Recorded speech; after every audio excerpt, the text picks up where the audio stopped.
Desalcemos nuestro canto con viva emoción y del mundo a la paz ostentemos nuestro invicto glorioso pendón. Salve el pueblo que intrépido y fuerte a la guerra a morir se lanzó, cuando en bélico reto de muerte sus cadenas de esclavos rompió.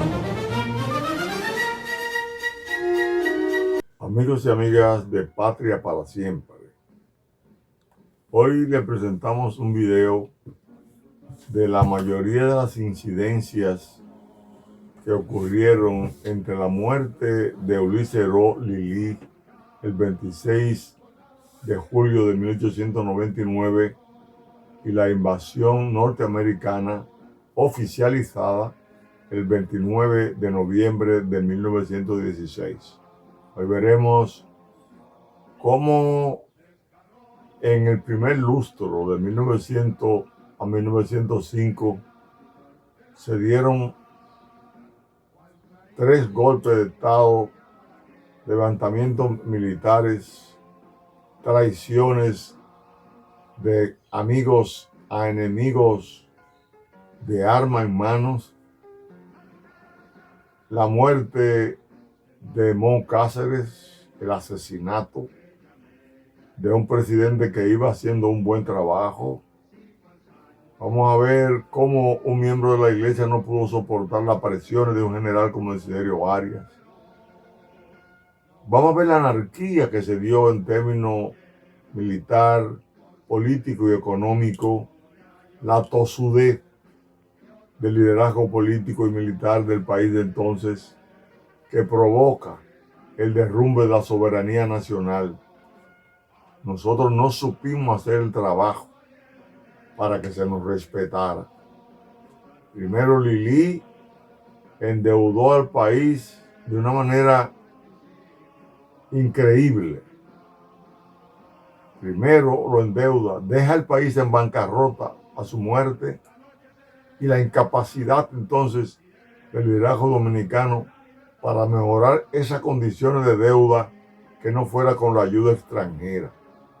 Si nos comportamos mal, si no hacemos el trabajo político como manda la ley, si no hay ética en el manejo de la cosa pública, vamos a tener que vivir dependiendo de ayudas internacionales.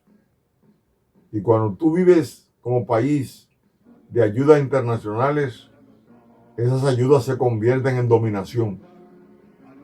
Esa dominación puede traducirse en lo que es el pisotear la soberanía, el desconocimiento de tu soberanía, porque nos comportamos como seres inmaduros, incapaces de entender la coyuntura que se está viviendo.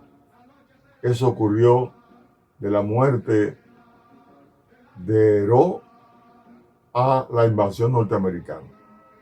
Lo dejo con ese segmento que va desde la muerte de Heró al asesinato de Mon Cáceres. Bendiciones. Vamos a ver hoy qué pasó cuando Lili lo matan. Resulta que Lili dejó al país sumamente endeudado.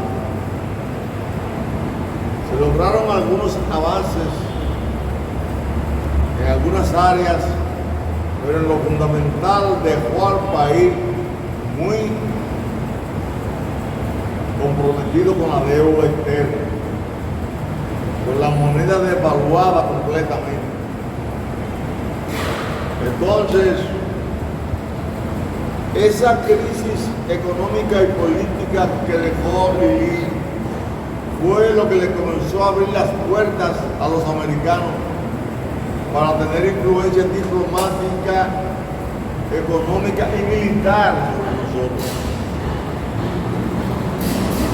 Porque ya en esa época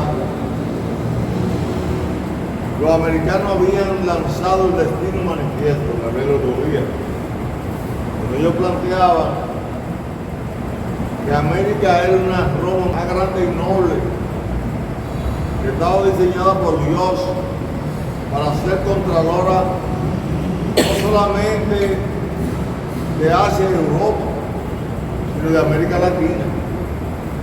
Ellos se convirtieron en guardianes del Caribe, en guardianes de América Latina. Entonces, como toda la deuda que había, que hizo Lili, la hizo con tenedores de bonos europeos.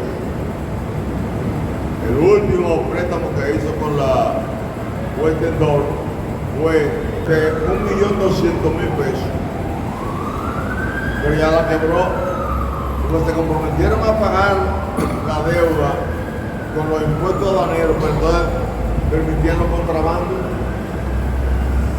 Al permitir los contrabandos, no podían pagarle a los tenedores de bonos.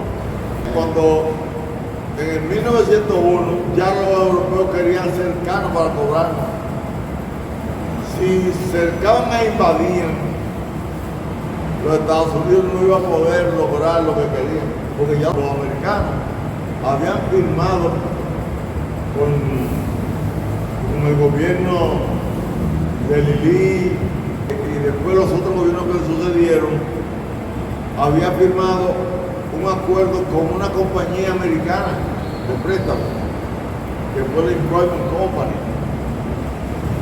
que le siguió prestando a Lili y los intereses se los dividían. Lili participaba como que era un prestamento también. El presidente de la República, para que los cuartos los pagara el pueblo, porque es el pueblo que tiene el chucho arriba. Entonces, al matar a Lili, la Employment Company era que tenía un acuerdo para pagarle a los tenedores de bonos lo que se le debía a europeos, pero no se le había pagado. Pero estaban aquí los americanos. Cuando Jiménez llega al poder en agosto del año 1899. A Lili lo matan en julio. Ocupa el poder Horacio Vázquez, que tuvo que vencer a Wenceslao Figueroa. Entonces, hubo que hacer una pequeña revolución, bajó Horacio Vázquez y tomó el poder.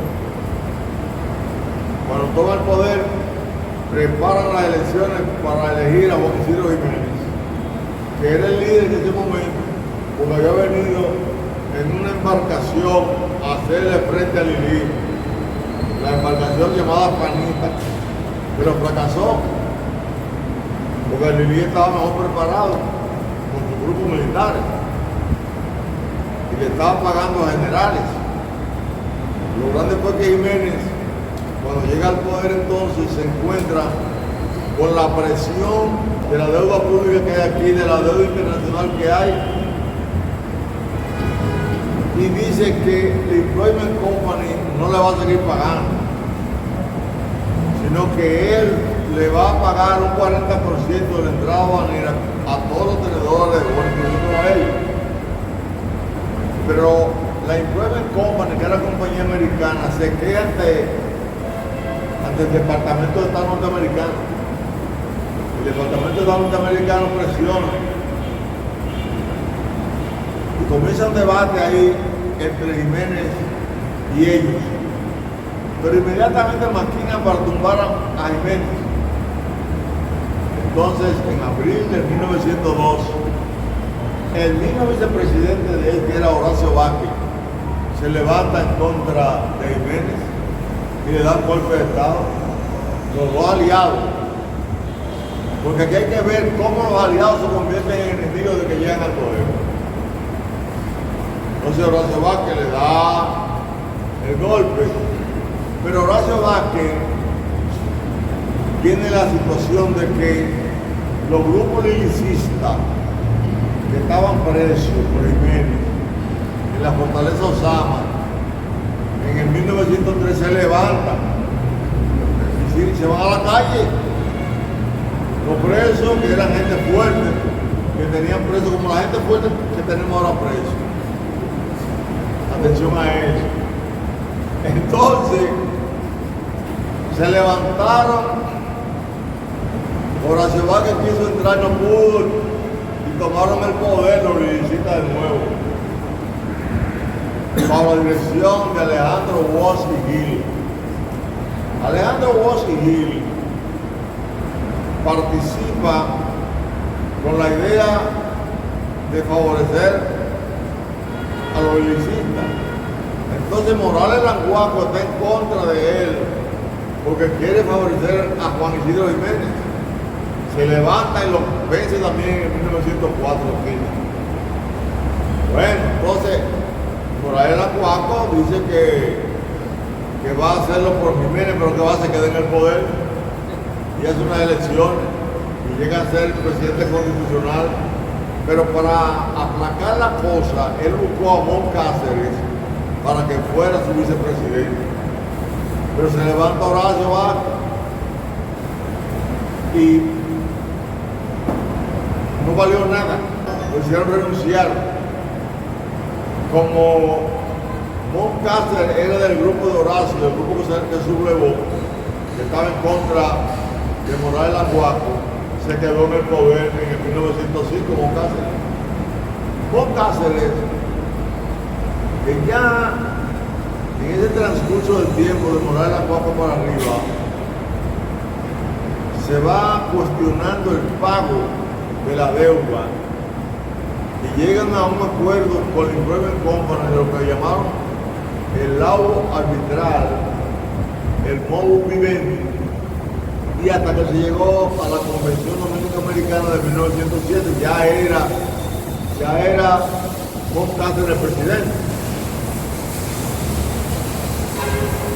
Mon Cáceres hace una reforma constitucional para que en lugar de 2 años en el poder como se establecía en el año de 1879 cuando Luperón reformó la Constitución, luego Lili la reformó en 1888 para que fueran 4, pero Mon la reformó para que fueran 6 años. Entonces él logró varios avances porque en los controles que pusieron los americanos, que pusieron un encargado de la receptoría de aduana, de la dirección de aduana, se cortaron los contrabandos, las infravaloraciones, etc. Y se aumentó la recaudación en una cantidad de 4 veces. Había 1.800.000 en el primer año y terminó en cerca de 5 millones. Con esa alza de cobro de impuestos que le correspondía al gobierno, Mon Cáceres hizo varios aportes al país. Por ejemplo, en la escuela, cuando él tomó el poder, había 200 escuelas en todo el país. Él la llevó a 526. Él hizo algunas modificaciones a la producción agrícola. Inclusive creó una escuela agrícola en Moca. Porque la visión que tenía ya no era de una agricultura de sobrevivencia, conuquera, familiar, sino para comercializar y exportar. Porque además de la caña de azúcar que estaba produciendo aquí, que se creó esa base económica en la época de Lili Gabundó, había aumentado en el Cibao la producción de tabaco, que venía de la época de Boyer, pero creció la producción de cacao y café. La economía fue restableciendo. Mon Cáceres, en el 1911, promulga una ley que es la ley de incentivo agrícola y la ley de partición de los terrenos comuneros, donde ya los terrenos comuneros que antes estaban todos juntos, había que separarlos para que hayan propiedades privadas, particularizadas, porque las tierras estaban ahí sin ningún tipo de título, sin haber medido nada. Y asesorado por los mismos americanos, se crea la ley de franquicias agrarias y la ley de partición de los terrenos comunes. Pero en eso se produce una reacción contra Juan Casas. Porque había afectado algunos intereses. Por ejemplo, él puso como ministro de la Fuerza Armada al joven Alfredo Victoria, que era joven, pero había un hijo de Emiliano Tejera, que junto con Federico Velázquez era la eminencia gris del régimen. Y en vez de poner a Emiliano Tejera, al hijo, a Luis, pusieron entonces a Alfredo Victoria. ¿Qué ocurrió? Que ese muchacho conspiró hasta de Puerto Rico contra Montt, siendo su papá ministro de Hacienda. Pero él quería ser el ministro de la Fuerza Armada. Y por ahí se fueron hasta que el 19 de noviembre del 1911, camino a Jaina, que era que llegaba a la carretera que había hecho del Vilomón, en un paseo de eso, lo interceptaron y lo mataron.